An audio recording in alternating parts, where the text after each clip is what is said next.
দেখুন, তৃণমূল কংগ্রেস এখানে সবাই তৃণমূল কংগ্রেস করতো, তৃণমূল কংগ্রেসেই আছে, এখানে আলাদা ভাগাভাগির কোনো জায়গা নেই। আমি ভোটের পর রাজনীতি ছেড়ে দেবো বলেছিলাম, সক্রিয় রাজনীতি ছাড়বো বলেছিলাম, কিন্তু রাজনীতি থেকে সরে যাচ্ছি এটা বলিনি। তার কারণ হচ্ছে আমি কতগুলো প্রশ্ন তুলেছিলাম যে বাংলার রাজনীতিতে যে হিংসা, যে কুৎসা, যে অপপ্রচার, সেটার সাথে আমি খাপ খাওয়াতে পারছিলাম না। এখানে রাজনীতি মানে হচ্ছে একটা নির্বাচনে 50 জন খুন হয়ে যায়, একটা এখানে পরস্পর রাজনৈতিক দল তাদের গণশত্রু মনে করে, সমাজ বিরোধী মনে করে, একটা দল আর একটা দলের বাড়ি পোড়ায়, ঘরছাড়া করে। একটা রাজনীতি মানেই হচ্ছে অন্য দলের বড় নেতা হলে তাকে ব্যক্তিগতভাবে মেলাইন করা হয়। কোনো রাজনৈতিকভাবে আক্রমণ মানে গণতান্ত্রিক পদ্ধতিতে ব্যাপারটাই পশ্চিমবঙ্গ থেকে আউট হয়ে গেল কয়েকটা দশক ধরে। সিপিএমও করেছে, তৃণমূল তো আরো বা বেশি করেছে, এবং সেটা কন্টিনিউ করছে, এবং সেটাকে থামাতে হবে। আমি ওর জন্য, যখন আমি হেরে গেলাম তখন আমি ভাবলাম যে এর থেকে সরে যাওয়া ভালো। কিন্তু আজকে তৃণমূল কংগ্রেসের 90% উপর যারা প্রতিষ্ঠিত লিডার, বিভিন্ন স্তরে যারা নেতৃত্ব দিয়েছে, তারা কিন্তু একজোট হয়ে তৃণমূল কংগ্রেসের ইন্টারনাল স্ট্রাকচারটা তৈরি করছে গণতান্ত্রিক পদ্ধতিতে, এবং তৃণমূল কংগ্রেস আলোচনার ভিত্তিতেই চলবে। সেটাই হচ্ছে পার্থক্য, অন্য কিছুই নয়। তৃণমূল যেমন সবাই ছিল তৃণমূলেই আছে, যেমন বিধানসভায় তৃণমূল কংগ্রেসের যারা এমএলএ তারা তৃণমূলেই আছে, শুধুমাত্র তারা বেশিরভাগ এমএলএ জোটবদ্ধভাবে তাদের বিরোধী দলনেতা তৈরি করে নিয়েছেন। তিনি তৃণমূল কংগ্রেসের বিরোধী দলনেতা, মুখ্য সচেতক তৈরি হয়েছে, দলের কার্যসমিতিও আলোচনার ভিত্তিতে তৈরি হচ্ছে। সেটার একটা অভাব ছিল, সেই অভাবটা কেটেছে, এবং তারা মূলত চেয়েছে আমি রাজনীতি করি। আমি তাই রাজনীতি অবশ্য সক্রিয়ভাবে করার চেষ্টা করব, কিন্তু একটাই যে পশ্চিমবঙ্গে একটা দায়িত্বশীল বিরোধী দল হিসেবে তৃণমূল কংগ্রেস চলবে, সেইটাকে আমরা সবাই মিলে এনশিওর করব।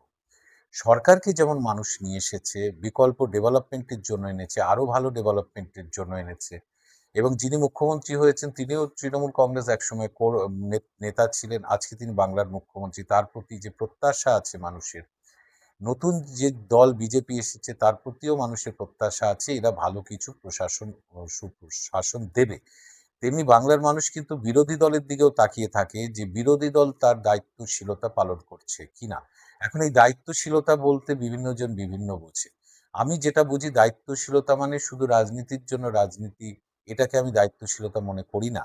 আমি মনে করি দায়িত্বশীল বিরোধী দল হচ্ছে যে সরকারের যদি কোনো জনবিরোধী সিদ্ধান্ত থাকে তার বিরুদ্ধে লড়াই, আন্দোলন, অ্যাজিটেশন এবং জনমত গঠনের কাজ যেমন করতে হবে, তেমনি সরকার কোনো যদি জনমুখী কোনো সিদ্ধান্ত নেয় সেটাকেও তার প্রশংসা করতে হবে, সহযোগিতা করতে হবে।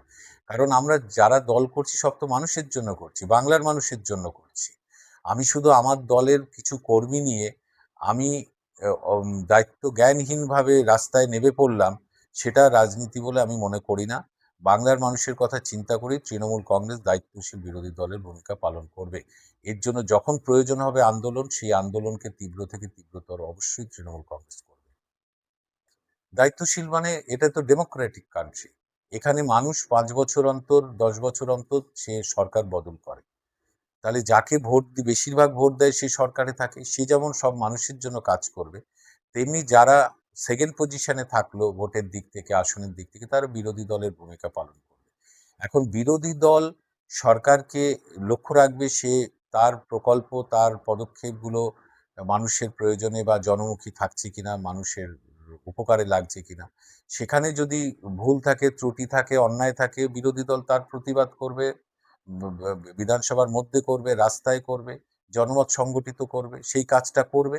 আবার সরকার কোনো ভালো কাজ করে বিরোধী দল তাকে সহযোগিতা করবে, এটা কোনো অন্যায় নেই, কারণ মানুষের ভালো যা কিছু হবে তার সাথে বিরোধী দলকেও থাকতে হবে। কিন্তু আমি নিছক শুধু রাজনৈতিক বিরোধিতা করার জন্য কুৎসা অপপ্রচার করে যা খুশি করে দিলাম, এটা দায়িত্বশীল বিরোধী দলের কাজ নয়।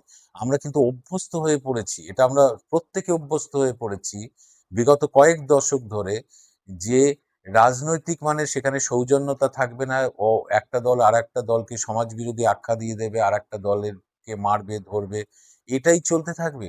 আজকে আজকে সিপিএম এর সময় ছিল, তৃণমূলের সময় ছিল, আজকে আজকে যারা সরকার আছে তারাও একটা দিন সরে যাবে, তারপর দেখা যাবে তারাও ঘরছাড়া হচ্ছে, তারাও চলে যাচ্ছে, তারাও এলাকা ছাড়া হচ্ছে, তারা অত্যাচারিত হচ্ছে। তাহলে এইটা তো এই রাজনীতি থেকে এই রাজনীতি সরাবে কে? কোনো দল কিন্তু দায়িত্ব নেয়নি সংগঠিতভাবে যে রাজনীতি থেকে হিংসা দূর করা প্রয়োজন। এই হিংসা দূর করতে হবে এবং সাধারণ মানুষ বা সংগঠিত কিছু মানুষের হাতেও আইন তুলে নেওয়ার দায়িত্ব দেওয়া উচিত নয়। রাজনৈতিক সৌজন্যতা ফিরিয়ে আনা ভীষণভাবে জরুরি বাংলার রাজনীতিতে। দল যে যার মতো করতে পারে, আদর্শ নিয়ে করতে পারে, লড়াই ডেভেলপমেন্টের হতে পারে, নীতির আদর্শের হতে পারে। ব্যক্তিগত কুৎসা মেলাইন করা রাজনীতি থেকে চলে যাওয়া উচিত। আমি এগুলোকেই বলি দায়িত্বশীল বিরোধী দল এবং ক্ষমতাসীন যে দল, সব দলের কাছেই কিন্তু আমি এটাই আবেদন করতে চাই এবং বাংলার মানুষ সেটাই চায়। এবার একটা জিনিস বলি যে আমি এই স্বাধীনতার পর কিন্তু কংগ্রেস অনেকবার ভেঙেছে, ভেঙে নতুন দল হয়েছে, তারা আবার কোনো না কোনো রাজ্যে ক্ষমতায় এসেছে। পশ্চিমবঙ্গে কমিউনিস্ট পার্টিও তো ভেঙেছে, 64 সালে ভেঙে সিপিএম হয়েছে, সেই দলও পাওয়ারে এসেছে। 98 সালে কংগ্রেস ভেঙে মমতা বন্দ্যোপাধ্যায় তৃণমূল কংগ্রেস করেছিলেন, তখন কংগ্রেস কর্মীরা তাকে গদ্দার বেঈমান বলেছিল, তিনি বাংলার মুখ্যমন্ত্রী হয়েছিলেন। এবং তৃণমূল কংগ্রেসে থেকে শুভেন্দু অধিকারী বেরিয়ে গিয়েছিলেন, অন্য দলে যোগ দিয়েছিলেন, তাকেও তৃণমূল কংগ্রেস কর্মীরা ব্যক্তিগতভাবে মেলাইন করেছেন, গদ্দার বেঈমান বলেছেন, তিনি আজকে বাংলার মুখ্যমন্ত্রী। ফলে দল ভেঙে নতুন দল তৈরি হওয়া এসব অনেক ইতিহাস আছে, কিন্তু এখানে আমাদের অবস্থান হচ্ছে আমরা কিন্তু তৃণমূলে ছিলাম, তৃণমূলেই আছি। দল ভাঙার কোনো জায়গা এখানে নেই, অন্য দল গড়ার কোনো প্রশ্ন নেই। শুধুমাত্র কমিটির পরিবর্তন হয়েছে, সেই কমিটিটা আলোচনার ভিত্তিতে হয়েছে, একটা ডেমোক্রেটিক পরিবেশ তৈরি করে নেওয়া হয়েছে। দলের 90%-এর উপর নেতৃত্ব এটা মিলে করছে, এটাই পার্থক্য। তৃণমূলে আছি, তৃণমূলেই ছিলাম, তৃণমূলেই রয়েছি। তবে এটা আমি বললাম যে ব্যক্তিগত পলিটিক্যাল আক্রমণ নিশ্চয়ই থাকতে পারে, রাজনৈতিক আক্রমণ থাকতে পারে, তবে এর মধ্যে ব্যক্তিগতভাবে আক্রমণ বা মেলাইন করা এটা রাজনীতি থেকে সরিয়ে দেওয়া উচিত, এটা কেউ কারোর সম্বন্ধে করা উচিত নয়। এটা তো আমার আশা থাকবে যে এটাকে দূর করা ভীষণ প্রয়োজন। রাজনৈতিক আক্রমণ করতে পারে, চিন্তা ভাবনার পার্থক্য থাকলে আক্রমণ হতে পারে, কিন্তু ওইগুলোকে না সরালে মানুষ ভালোভাবে এগুলোকে নেয় না। মানুষ কি এগুলো চায়? মানুষ পরিবর্তন চেয়েছে ডেভেলপমেন্টের জন্য। মানুষ বিরোধী দলের দিকেও তাকিয়ে থাকে, তারা আমাদের জন্য কি ভাবছে, কি করবে। এখানে যদি লিডারদের শুধু আলোচনাটা ব্যক্তিগতভাবে কে কত কাকে মেলাইন করবে, এটাই তাদের অঙ্গ হয়ে দাঁড়িয়েছে। এটা একদম অপসংস্কৃতি ছাড়া কিছু বলে আমি মনে করছি না।